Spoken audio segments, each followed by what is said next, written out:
What is up, guys? It is Robert of Gaming with me, and welcome to a very exciting commentary sort of style, but also commentating over a certain video that I'm about to show you in a minute. VR. I played PlayStation VR, and oh my god, people, it's amazing. I'm telling you straight up, it's amazing.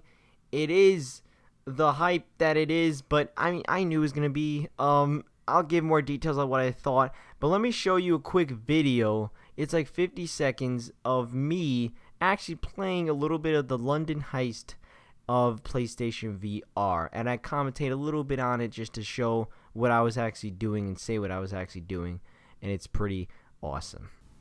So right here, as you can see, I literally open the door and I start cracking up. You might have heard I go ha because, and right now I'm also turning the radio and I'm looking at the guy, which is insane that I could do that. And again, right now, probably what I'm doing is moving around stuff, and I keep looking at the guy because it's incredible. Again, when you open up the door, you can open up and close the door. You could throw cans at this guy, so I started throwing cans at him, and right here you could actually see what I'm doing. See, I could turn the radio, and I could also mess around with the fan. Again, very simple little things there. And look at this, just look at the guy. I think the greatest thing is that you can interact with that guy. Like I said, when I opened the door, he said, "Close the door!" And I mean, that's just awesome, you know. Wanna make bolognese out of that twat?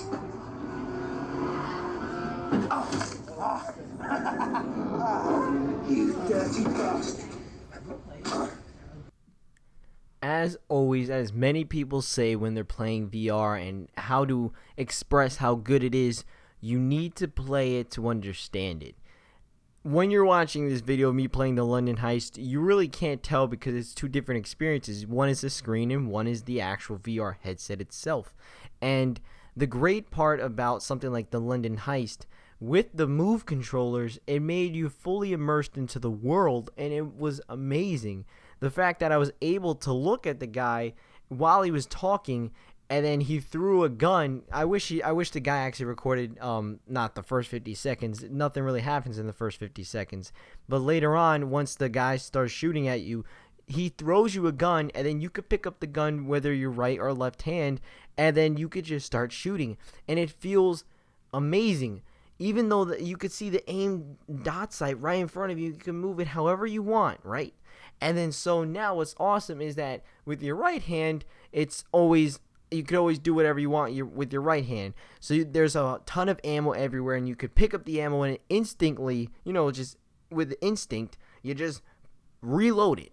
You know what I mean? You don't clash the two controllers together because you're doing it so fast or something. Like, it just happens and it feels natural. And that's what's amazing about this VR experience, is that it feels natural. That wasn't the only game I played. I played a whole bunch. I played this underwater like thing, and the underwater looked amazing too. You had like a shark that would roam around, and the farther you go down, he eventually was about to eat you, and then a rock comes down and stops the shark. It's very cool, and it's a cool little experience. Then I played this thing called Headmaster, and Headmaster was probably my second favorite, honestly, maybe. And it was so simple because it was like almost the Kinect and Wii Fit. And what I mean by that is, like, it was a soccer ball, and it would throw soccer balls at you when you try to hit the targets. Now that sounds very simple. However, this one is actually better than all the other Kinect and Wii combined, because with this one, it also added a sense of personalities to the commentators. They would actually talk to you and be like, "Oh, mate," and they had like accents. They're like, "Listen, we have the pass for the soccer team. If you want to get on, you need to get how many stars? Like 6." And then, but it was funny because they'd be like, at the end, when you finally get to the final test, they put on this giant rock show almost thing, and they're like, "Yo, this is way too expensive. We need to shut this down now. Shut it down." Sorry for my bad accent, but that's what it was, and it was incredible. And if I could find gameplays of it, I'll definitely put up on the screen. And it felt incredible to do this. And then I also played this thing called Super Hypercube, which was very incredible also. And what it was again, simple. It was like Hole in the Wall, where I don't know if you ever seen that or seen that show or whatever, basically you had to place the cube inside the hole, and slowly it would add more cubes. So there'd be like 10 cubes, but you have to match the shape that's going to come through the wall. So you have to match it through the wall, right?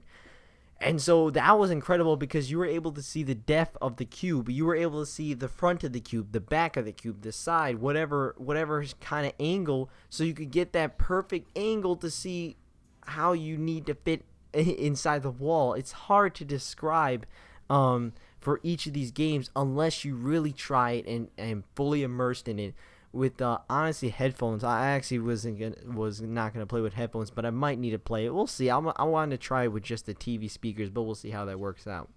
And other stuff I played. I also played these 2 games, which this is my biggest complaint about VR. If you can play with the PlayStation 4 DualShock 4 controller, don't buy VR for it. It's as simple as that. If you can't use the Move controllers and move around like that, there's no reason to use VR, honestly. Like, I played Valkyrie and Battlezone. I believe that's what it's called. I'm not sure. I think Battlezone or Tank Zone or something. So Valkyrie was cool because you had, you were inside of a pilot and you were able to fly around and look around. However, you could also look around with the right analog stick. So it became to that point where it was like, well, what's the need for this VR if I could just use this right analog stick that's in my hand? So that becomes a pain.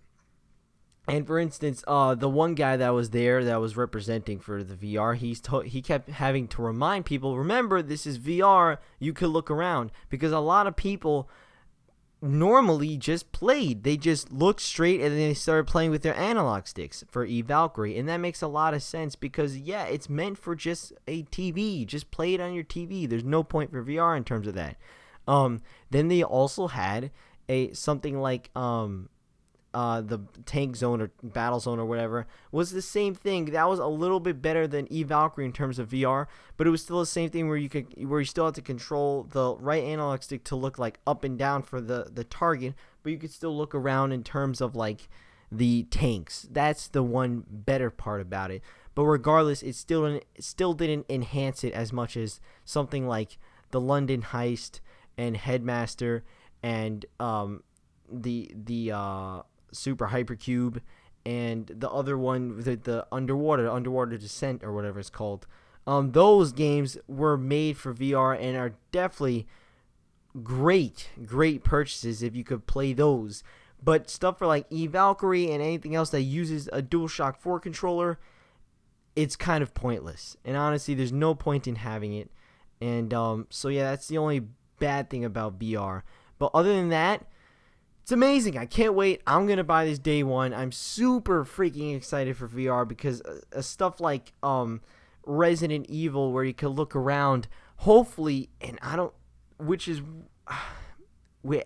they had that because technically you're probably going to be able to control the camera from your right analog stick, but I'm going to almost have instincts of having to use the right analog stick. So it's going to be weird to let go of the right analog stick and just use to move around, so it's going to be weird. It's going to need some adjusting, but overall I'm very excited for VR and I cannot wait.